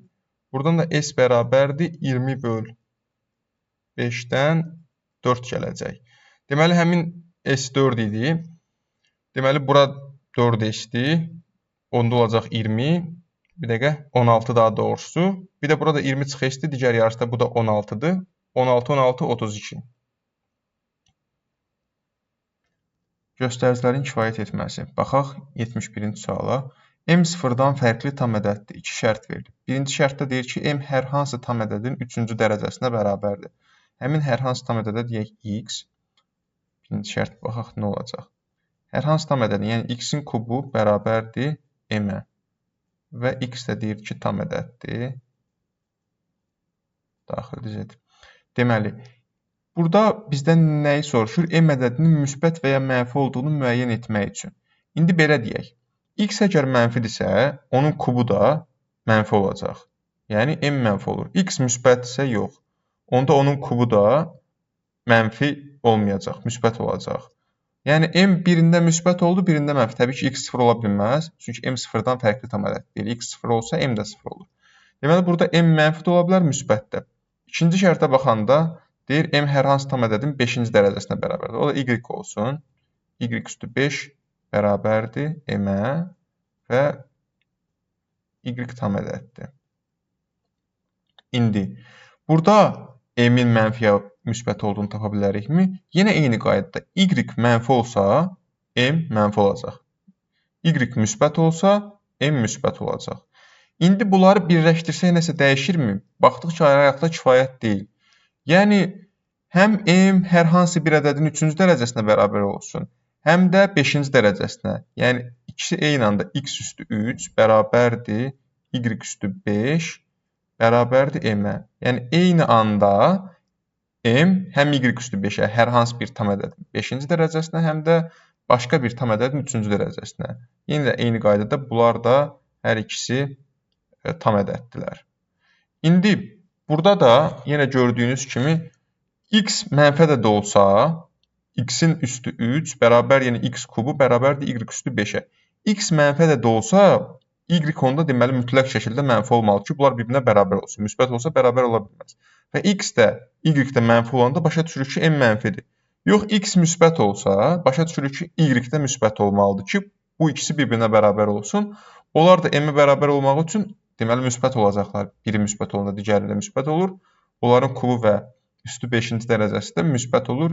Buradan da çıxır ki, m müsbətdir. Yəni ikisini birləşdirəndə də m həm müsbət, həm mənfi oldu. Sıfırı baxmırıq çünki m sıfırdan fərqlidir. Ona görə y x də 0 ola bilməz. Deməli, verilən şərtlər kifayət deyil. İndi baxaq növbəti suala. Lia Ninodan 3 yaş böyükdür, ancaq Vajadan 5 yaş kiçikdir. Tornike isə Vajadan 4 yaş kiçikdir. Ümumiyyətlə, şərtlərə keçmədən, gəlin birinci bunların yaşlarını hər birini dəyişənlə ifadə eləyək, onda daha yaxşı görəcəyik kimin kimdən böyük olduğunu. İndi baş hərflərlə yazaq, Lia olsun, bu Nino, bu Vaja, bu da Tornike. Ən başda nə deyir? Lia Ninodan 3 yaş böyükdür. Nino 3x olsun, Lia da olsun x üstəgəl 3. İndi buna əsasən o birisləri də yazacaq. Ancaq Vajadan 5 yaş kiçikdir. Kim? Baxın, Lia Ninodan 3 yaş böyükdür, ancaq Vajadan 5 yaş kiçikdir. Yəni söhbət Liadan gedir.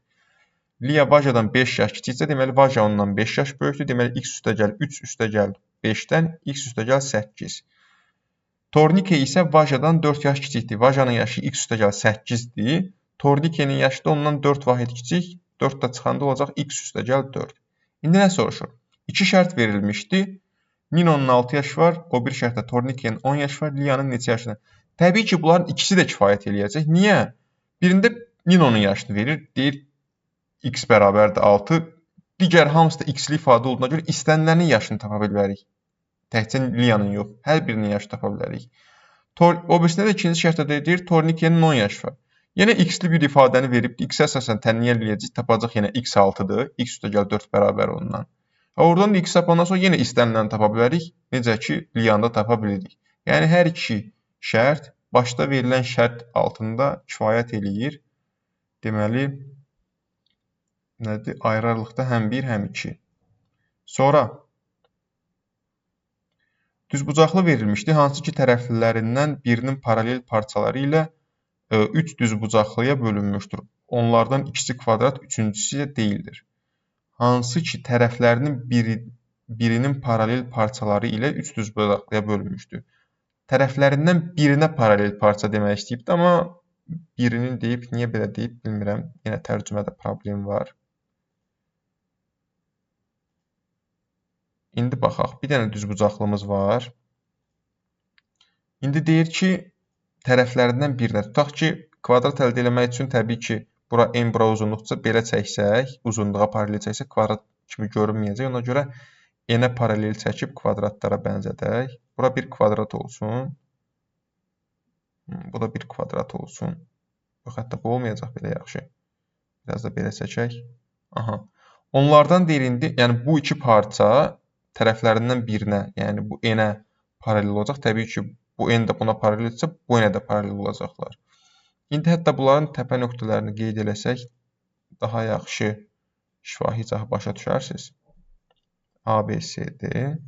İndi, baxın, bunları da qeyd eləyək, yoxdur. N, buradakı KL olsun. İndi, bu ikisi kvadratdır, yəni ABMN və MNLK kvadratlar olsun. Digər isə kvadrat alınmayıbdır. O da olsun KSDL. İki şərt verilib. Bölünmə nəticəsində alınan hər bir kvadratın perimetri 8 sm-ə bərabərdir. Görək, təkcə birinci şərti istifadə edərək nəyi tapmalıyıq? Verilən düzbucaqlının perimetrini müəyyən etmək üçün. Və bu arada mənim böldüyüm üçüncü düzbucaqlıda elə görünə bilər ki, burada alınan KS CD-dən, yəni bura belə uzunluq hündürlükdən kiçikdir. Amma biz onu bilmirik. Yəni böyük də ola bilər, kiçik də ola bilər. Mənim şəklimdə elə görünür. Amma elə bir şərt verilməyibdir. Yəni görüntüyə əsasən eləmirik biz riyaziyyatı.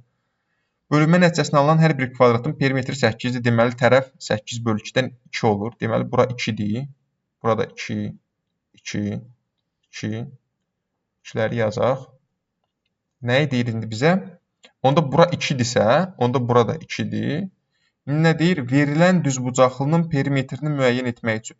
Təbii ki, müəyyən eləyə bilməyəcəyik. Niyə? Çünki bizə düzbucaqlının perimetrini müəyyən etmək üçün n-lər var. Uzunluqlar da burada bura kimi BK-dan, bir də AL, bunlar 4-ə bərabərdir. Amma burada bizə bəlli olmayan LD və KS, bir-birinə bərabər olan LD və KS hissələri var. Onların uzunluğunu bilmədən biz perimetri tapa bilmərik. Deməli, birinci şərt bizə kifayət eləmir. İndi ikinci şərt bizə nə deyir? Bölünmə nəticəsində alınan üçüncü düzbucaqlının perimetri 6 sm-ə bərabərdir. İndi yenə bir düzbucaqlı çəkək. Görək, burada nə olacaq? Kifayət eləyəcək ya yox. Eyni qaydada kvadratlara bölək.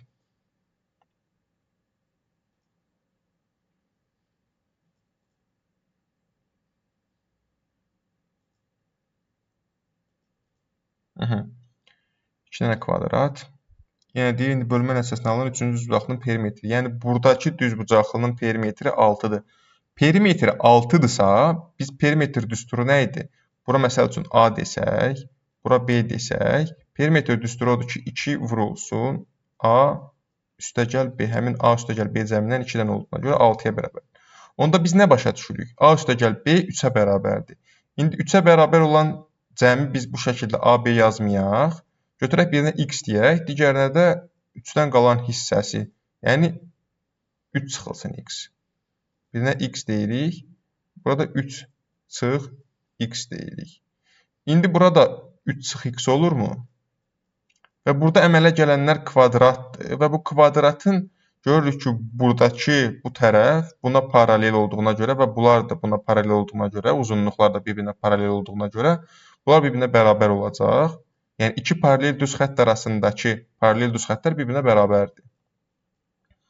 Burada X-dir. Onda kvadratın tərəfləri də X olacaq.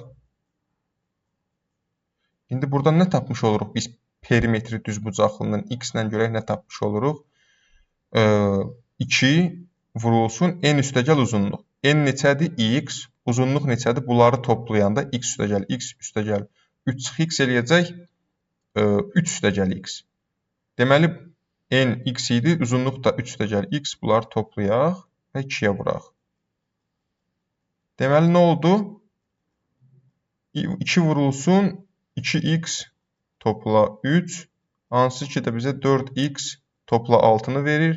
Təbii ki, yenə də biz burada tapa bilmirik. Bizə x lazımdır ki, perimetri tapaq. İndi bunları birləşdirək.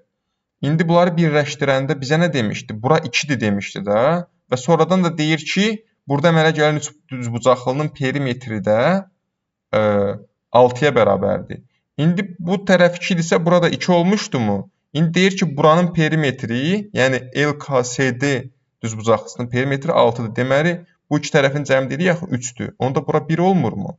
Bura 1 olandan sonra bayaq birinci şərtdə demişdik axı, bizə bura lazım olsa, yəni buranı da tapsaq, KS ilə LD-ni, hansı ki bir-birinə bərabərdir. Artıq düzbucaqlının perimetrini tapmış oluruq. Artıq tapdıq. O da nəyə bərabərdir? Bura 2 olur. AB uzunluq da BC də olacaq 5. 2 üstəgəl 5 vur 7-dən 14 gələcək.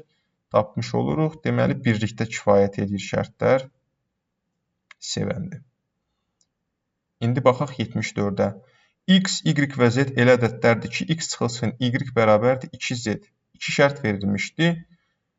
İndi bunlara əsasən Y-in nəyə bərabər olduğunu müəyyən etmək üçün. İndi gəlin birinci şərtə baxaq. Birinci şərtdə bizə sadəcə Z-in 12 olduğunu verib. Üstdəki ifadədə yerinə qoysaq, X çıxılsın Y bərabərdir 2 vur 12-dən, yəni Z-in yerinə 12 qoyuruq, bərabərdir 24-ə. İndi burada Y-in nəyə bərabər, təkcə Y-i tək saxlayaq, elə bil Y-ə nəzərən təmin edirik. Y digər tərəfə keçsə, Y də bərabər olacaq, X çıxılsın 24 daha doğrusu. İndi Y-in nəyə bərabər olduğunu tapmaq üçün biz X-i bilməliyik. X-i bilmirik axı birinci şərtə görə, deməli tapa bilmirik. Birinci şərt kifayət olmadı. 2-yə baxırıq. 2Z çıxılsın X bərabərdir 12. Burada indi baxaq ikinci şərt. Bizə Y maraqlı idi da başdakı ifadədə. Yenə Y-i tək saxlayaq. Biz tapırıq ki, yəni bu ifadəyə görə X çıx Y 2Z-ə bərabərdirsə əgər, biz bilirik ki, buradan Y-i sağ tərəfə keçirsək, Z-i də bu tərəfə. X çıxılsın 2Z-ə bərabərdir da. İndi bizə verdiyi nədir ikinci ifadədə? 2Z çıxılsın X. Tam buradakının əksi. Yəni bizə verdiyi budur. 2Z çıxılsın 2X 12-yə bərabərdirsə, onda bunun əksi, yəni mənfi 2Z çıxılsın X bərabərdir mənfi 12-yə. Bunun da əksi nədir? X çıxılsın 2Z bərabərdir mənfi 12-yə. Hansı ki, elə bu da X çıxılsın 2Z başda tapmadıq. Biz buradakı Y-i X və Z ilə ifadə edəndə X çıxılsın 2Z Y-ə bərabər. Deməli, Y də mənfi 12-yə bərabər. Deməli, ikinci şərt kifayətdir. Deməli, haradadır? B variantı. Baxırıq 75-ə. Ansamblın üzvləri haqqında sonrakı iki şərt verilmişdir. Ansamblın üzvlərinin sayı 15-dən çoxdur. İkinci şərt, ansamblın üzvlərinin sayı 20-dən azdır. Ansamblda eyni ayda doğulan iki üzvün olub-olmadığını müəyyən etmək üçün. İndi birinci biz aşağıdakı şərti başa düşməliyik. Ansamblda eyni ayda doğulan iki üzv nə deməkdir? Biz bilirik ki, bir ildə 12 ay var və əgər ansamblın üzvlərinin sayı 15-dən çoxdursa, biz mütləq bir şəkildə başa düşəcəyik ki, o 12 nəfəri elə ilk 12 nəfəri hərəsi ayrı-ayrı ayda doğulsa, istənilən halda 13-cü nəfər doğulduğu ay o 12 nəfərin doğulduğu aydan biri olmalıdır da. Yəni ortaq bir ayda doğulmuş olur. Yəni eyni ayda doğulan iki üzv mütləq şəkildə olur bu halda. 15-dən çoxdursa, ya 16 ya da daha çoxdursa ansamblın üzvlərinin sayı. Deməli birinci şərtdən müsbət cavab aldıq. Amma ikinci şərt. İndi ansamblın üzvlərinin sayı 20-dən azdır. Deməli 1-dən 19-a kimi hər bir şey ola bilər ansamblın üzvlərinin sayı. İndi 1-dən 12-yə kimi olsa, əgər ansamblın üzvlərinin sayı 1-dən 12-yə kimi olsa, biz mütləq şəkildə deyə bilmirik ki, ansamblda eyni ayda doğulan iki üzv var ya yox. Mütləq şəkildə. Niyə? Çünki ola bilsin 12-yə kimi, 12 nəfərə kimi, 1-dən 12 nəfərə kimi. Hərə ayrı-ayrı aylarda doğulsun. Amma 12-dən çox olanda, yəni 13 və 19 arasında olanda mütləq şəkildə deyə biləcəyik hə. Amma burada deyə bilmirik. Burada deyə bilmirik ki, yəni bütün bir şəkildə 20-dən az olanda deyə bilmirik onu ki, eyni ayda doğulan iki üzv var ya yox. Ona görə ikinci şərt bizə kifayət eləmir, amma birinci şərt kifayət eləyir. Ona görə cavab olacaq A bəndi. Baxaq 76-ya. Yeni il ərəfəsində mağazada mal 20-40% endirimlə satılırdı. Bundan başqa bəzi malları aldıqda alıcıya ödənilən məbləğin 25%-ni geri qaytarırdılar. Dito bu mağazadan soyuducu aldı, hansı ki endirmədək 400 lari dəyərində idi. Yəni endirimdən əvvəl. Dito maksimum neçə lari qənaət edə bilərdi? İndi endirimdən əvvəl 400 lari isə maksimum qənaət eləməsi üçün bütün həm endirim maksimum faizdə olmalıdır. Yəni daha çox faiz endirim olmalıdır. Həm də ki o deyir, bəzi mallarda geri qaytarılan məbləğ var, 25%. Həmin geri qaytarılan məbləğ də olsun ki, daha çox endirimə düşsün də Dito və malı daha ucuz alsın. İndi 400 lariyə endirmə kimi maksimum endirim 40% olar. Yəni 400-ü 40% azaldanda bir ədədi n faiz azaltma düsturu. Haradakı biz n-in yerinə 40 qoyacaq. Nə olacaq bu? Bu 10-da 4, hətta 5-də 2 olur ixtisardan sonra 20-yə. 1-dən 5-dəki çıxanda olur 5-də 3. Yəni 400 vur 5-də 3. O da bunlar 5-ə ixtisar getsə, burada 80 qalır. 3-ə vuranda 240. Hətta ondan sonra da 240 olub endirimdən sonra, maksimum endirimdən sonra. Hələ 240-dan sonra da 25%-ni 240-lar ödəyəndən sonra geri qaytarırlar. Yəni 240-ı da 25% azaldırıq və yaxud da 75%-ni tapırıq. Heç bir fərqi yoxdur. Deyək ki, 25% azaldı. Həmin 25% pul geri qayıtdı da buna. Malın qiymətindən azalır. O da yenə burada 25 ixtisardan sonra 4-də 1 olur. 1-dən 4-də 1 çıxanda 4-də 3 olacaq.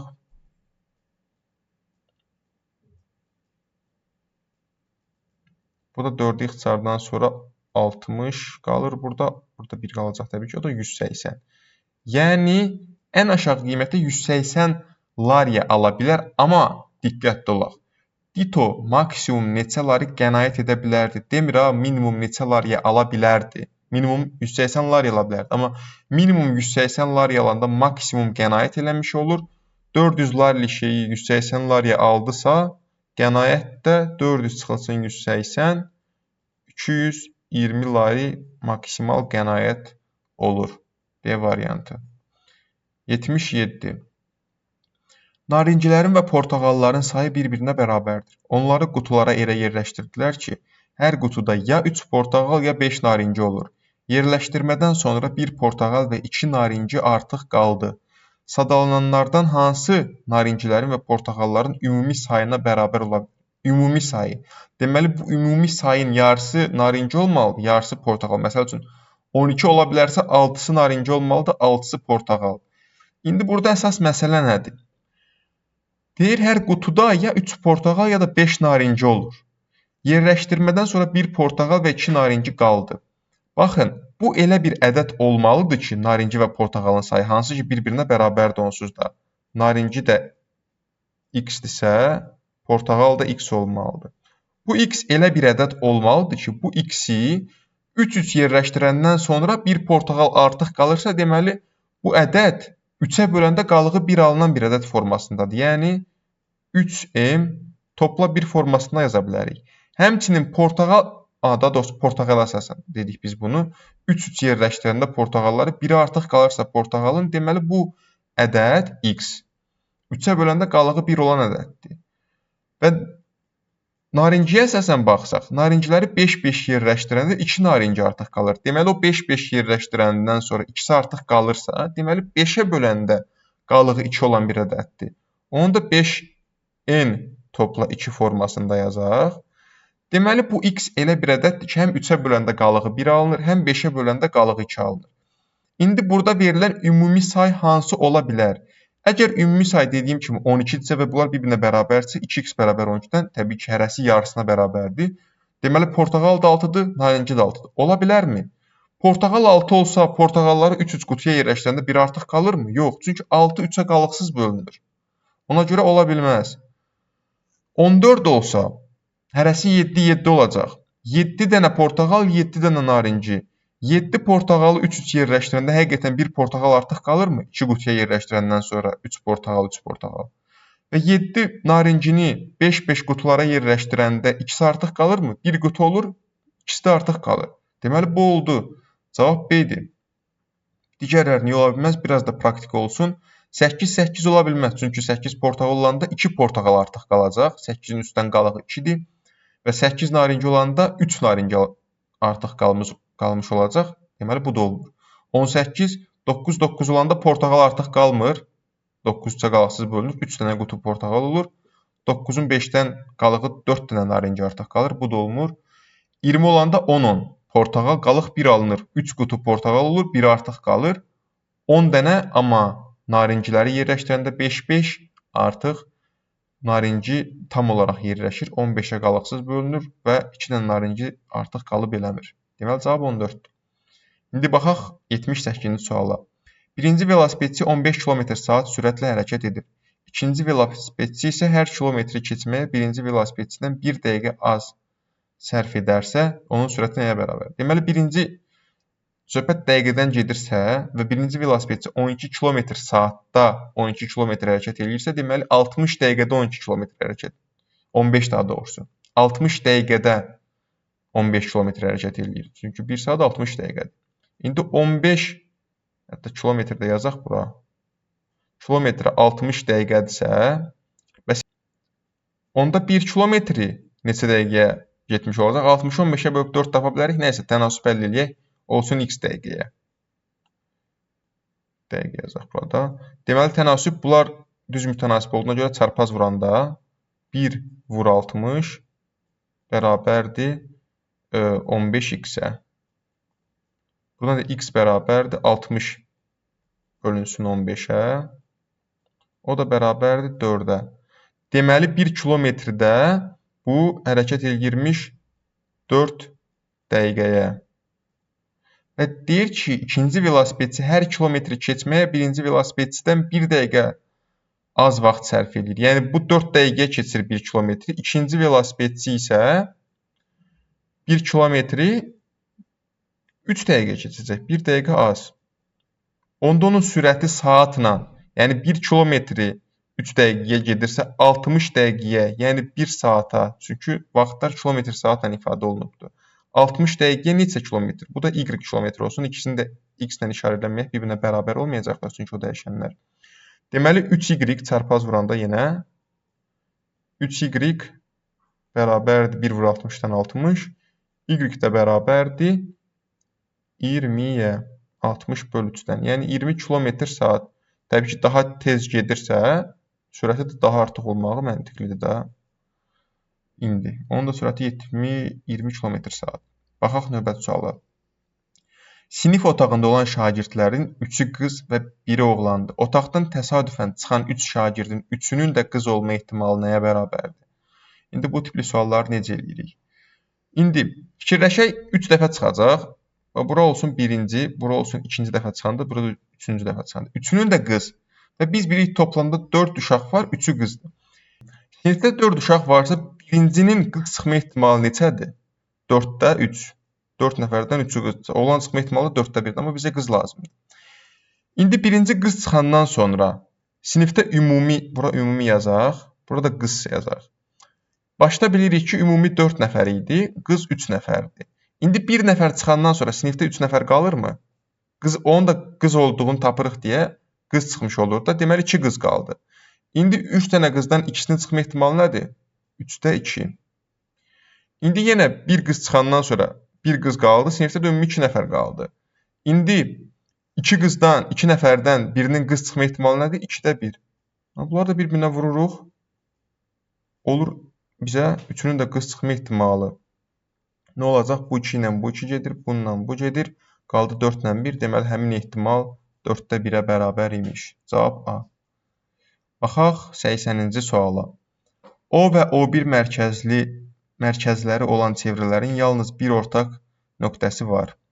O1-in uzunluğu 8 sm-dir. Kiçik çevrənin sahəsi böyük çevrənin sahəsinin 9-da 1 hissəsinə bərabərdir. Böyük çevrənin tündləşdirilmiş hissəsinin sahəsi nəyə bərabərdir? İndi biz onu bilməliyik ki, kiçik çevrənin sahəsi böyük çevrənin sahəsinə nisbəti 1-in 9-adırsa, deməli onların radiusları nisbəti 1-in 3 olmalıdır. Yəni sahə 9 dəfə böyükdürsə, radius 3 dəfə böyük olmalı. Niyə? Oxşarlıq əmsalından k kvadratı 9-dursa əgər, k da 3 olmalıdır. Hətta nəsə oxşarlıq əmsalını bilmirsə belə yazaq. Kiçik çevrənin radiusu pi r kvadrat olsun. Onun böyük çevrəyə sahəsinə nisbəti, böyük dairənin sahəsinə daha doğrusu nisbəti bu olacaq. O da 9-da 1-ə bərabərdir, eləmi? İndi bunlar pilər ixtisar getdi. R kvadratı bölünsün böyük R kvadratı qaldı.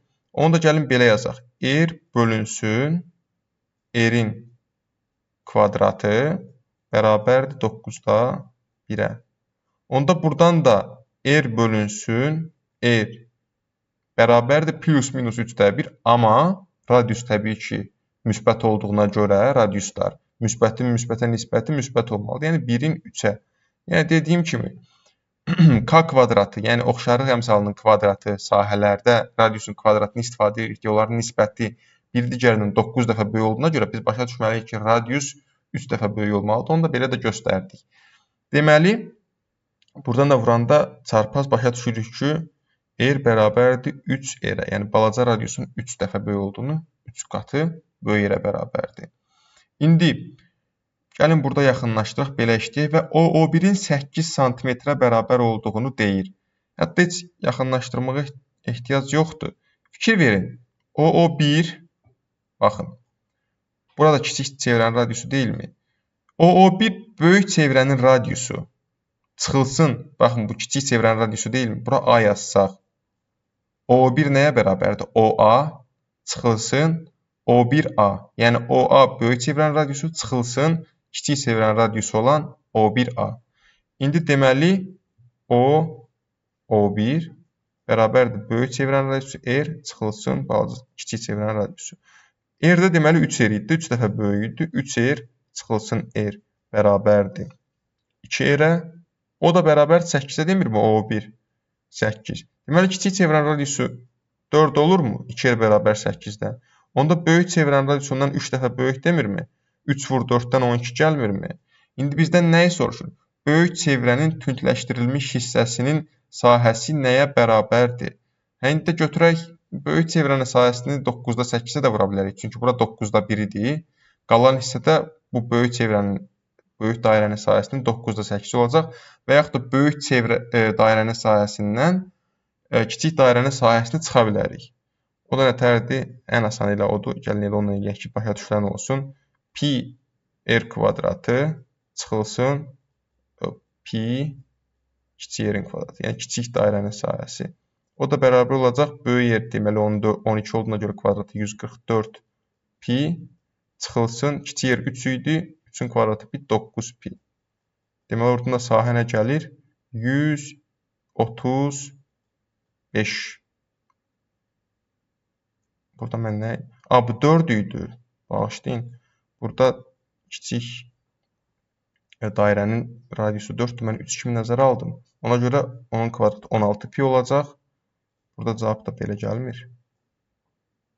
Deməli 144 pi-dən 16 pi çıxanda qalır 128 pi tünd hissənin sahəsi. Böyük dairədən kiçik dairəni çıxdıq. Bu da oldu bu. Beləliklə 2020-ci ilin ümumi qabiliyyət imtahanı riyazi hissəsinin suallarını yekunlaşdırdıq. Sağ olun, salamat qalın. Gələn görüşlərə dək.